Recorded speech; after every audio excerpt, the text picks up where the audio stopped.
Hi, my little guy. This is your Grum here. This is what a sleepy Grum looks like. This is what a human looks like who doesn't get enough sleep. I'm trying. I'm very trying, but I'll still figure out the equation for how to go to bed early and then get up early for the chickens. But until I do, I'm going to do my best reading you a book without falling asleep. And this book has been here a while, but I didn't read it yet. It's probably time to go back. It's called The Cricket's Cage, a Chinese Folktale, read by Stefan Czernecki. The inside cover has these red with these golden sort of like, almost like dragon things.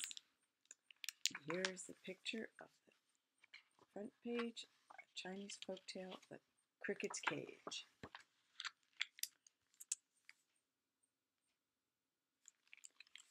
Hundreds of years ago in China, there lived an emperor of the Ming dynasty named Yongle.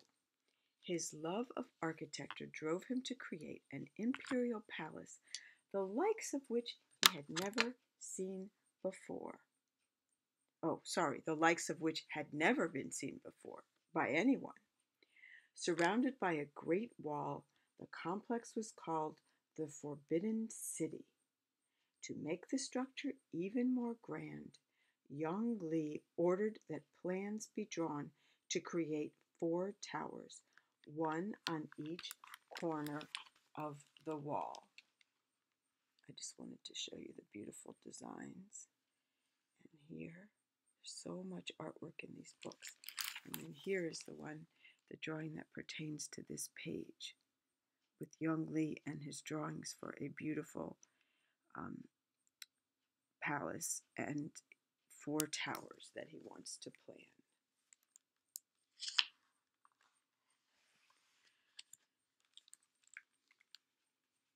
I'm going to show you this before I read it to see these beautiful designs. And each page has a different sort of design with the cricket in it.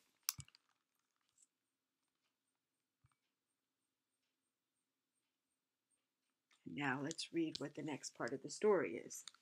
Soon after, Wu Cheng, his most trusted minister, spread before Yongle some sheets of mulberry paper outlining intricate designs for the towers. "Do you call these plans?" the emperor demanded. "Where is the grace, the beauty? I want my towers to be magnificent. Is there no one in this land who can design a structure of suitable elegance? Take these scratchings away."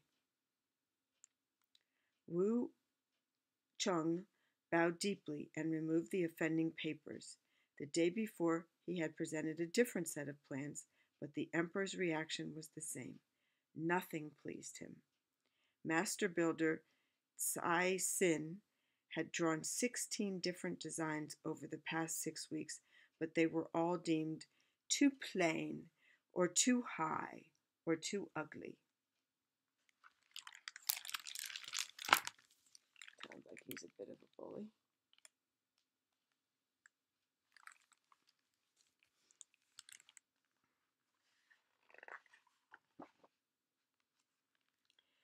Two months went by, and still Yongle rejected every design that Cai Xin produced.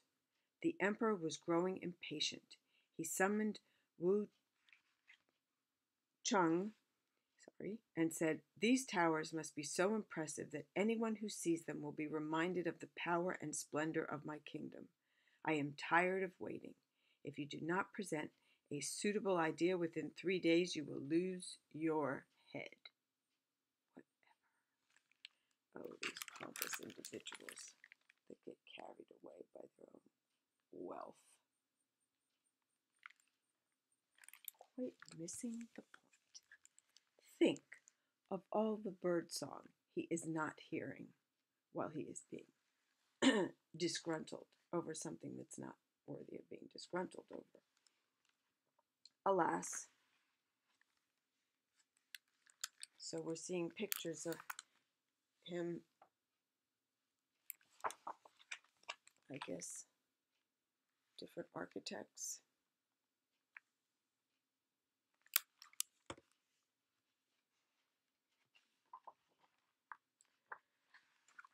What can I do? I know that your dad would know how these are pronounced, but I have to keep looking them up because they're not how they're spelled. What can I do?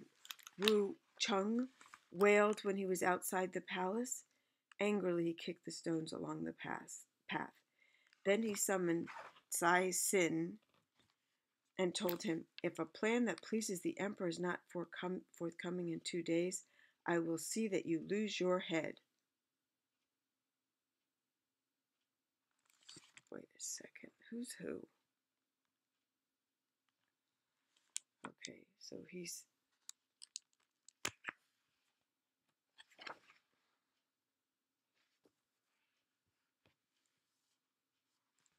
So who was that guy? Oh, the builder. The master builder had drawn 16 different designs. So now Wu Chang, who's been threatened, is passing the threat down to the poor Sai Sin and told him, "If a plan that pleases the emperor is not forthcoming, I will see that you lose your head." Sai Sin knew that the minister had great power and feared for his life.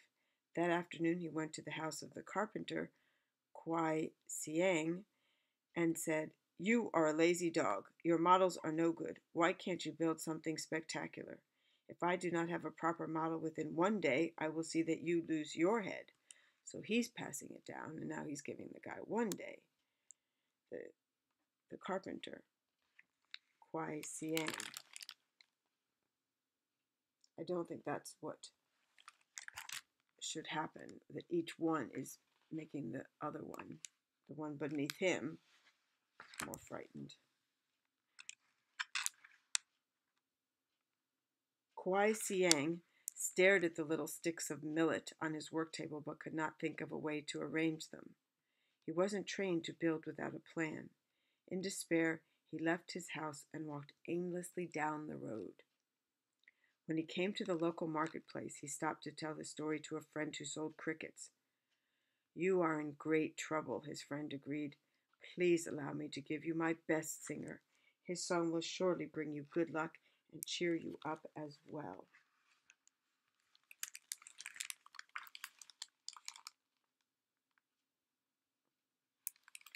It's a cricket in a little cage. I saw one of those on a little snippet of Antiques Roadshow where they really did have cages for crickets and would use them to make sounds with music or something. I don't know why you don't just leave it outside and listen to them, but I better not editorialize too much or we won't get through any of these books. Okay, next time I read a Chinese book, I'm going to write down the pronunciations. When Kuai Siang got home with his new pet, he set the tiny cage at the corner of his work table. The cricket rubbed his front wing covers together and made beautiful music. "You do cheer me up," Kuai Chiang said as he dipped his brush into his ink box and tried to create a design that he could build. After several attempts, he could not think of a tower to draw and decided that his efforts were useless. Walking to the wall, he lifted down the peepaw and began to play softly to accompany the cricket's song. "Dear little cricket," Kuai Chiang said, "I will call you Pippa because your music reminds me of this wonderful instrument," which is the peepaw. Later, the carpenter put soft fruit and lettuce in tiny dishes and then prepared for bed. "I do not have long to live, but I will build you a larger cage and leave you in comfort before I go." So the kind man, he's looking out for his cricket.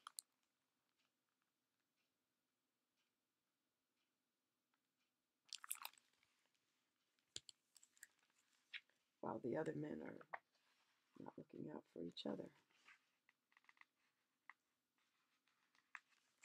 I think your dad might be the one to read this. Your dad can read that. Ask him to teach you.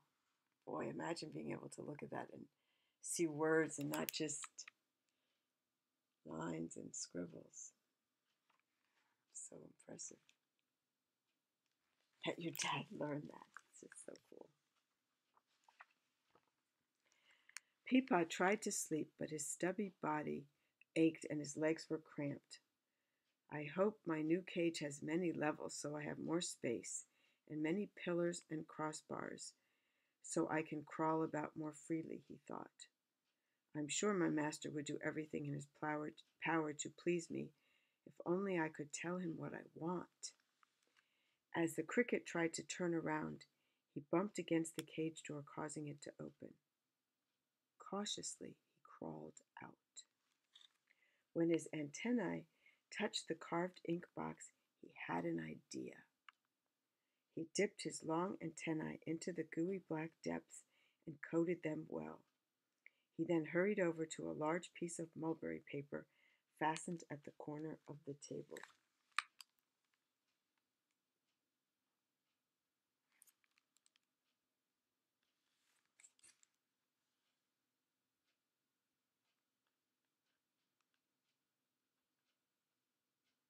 What's he going to do?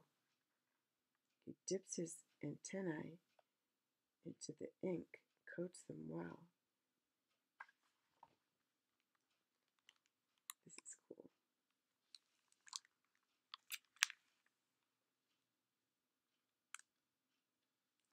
Slowly, Peepaw began making black marks on the smooth surface as he had seen Kwai Chang do, the builder.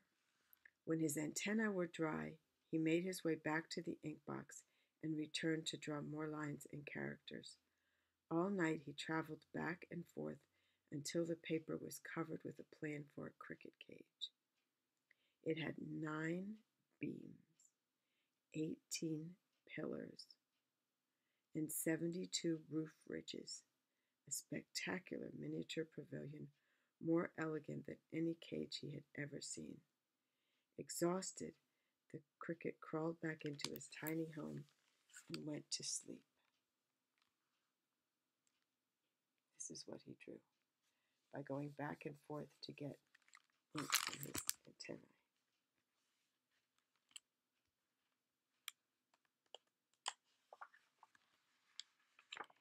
In the morning, when Kwai Chang approached his work table, he noticed the paper covered with black ink. Where did this come from, he wondered. The plans were so splendid and every detail so precise that he forgot his troubles and immediately set to work on Pippa's cage. While Kwai Chang worked, the cricket sang his wonderful songs. At last, the towering miniature was finished. There, he said, a perfect home for my cricket. That's lovely, man, to do that for his little cricket. Late, I need a drink of water. 1 second. Just a moment, sweetie pie. I'll be right back.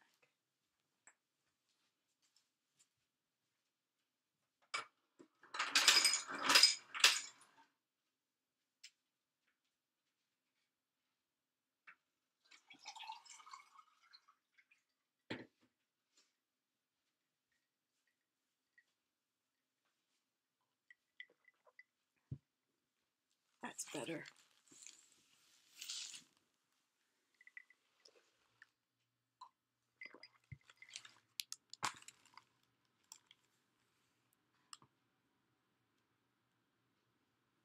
Late in the afternoon, Sai Sin arrived to see what progress had been made on the model for the Emperor's towers. I'm afraid I've been unable to fulfill your command, Kwai Chang said dejectedly. What are you talking about? Cried Sai Sin. This is perfect. You have made the most beautiful and unusual tower model I have ever seen. Let us find Wu Chong immediately. Ah, what a fortunate day! Kwai Xiang was confused.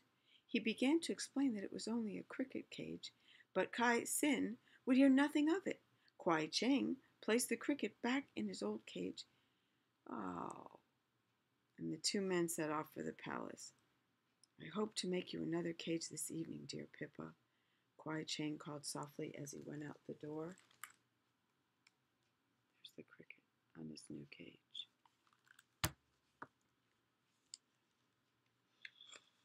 Life is hard.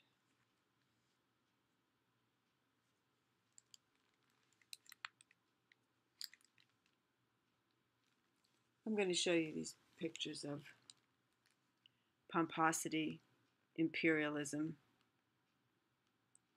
over zealous greed, and bullying without any editorial comment. Just show you the pictures. I'll keep the editorializing out of here. Splendid, cried Emperor Yongle when Wu Chong presented the cage. Such precision, such elegance. Nothing is more suitable to complement the imperial buildings. The emperor ordered construction of the 4 watchtowers to begin at once and decreed that Kuai Chang should be employed to build the main gate to the Forbidden City as well.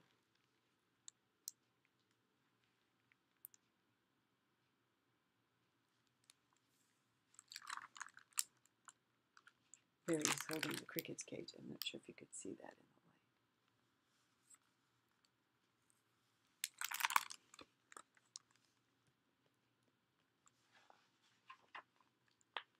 the light. I owe it all to you, dear cricket, Kuai Chang told his pet that evening.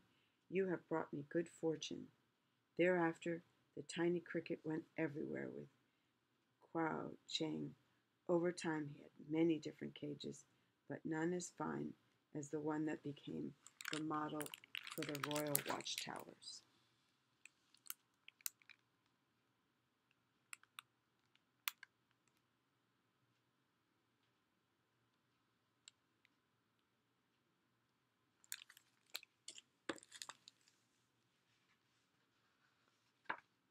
The end. What do you know? That was the end. I didn't realize that was the end. Oh, 17 minutes. I'm sorry. Let me end this. Anyway, this was the book. Delightful book.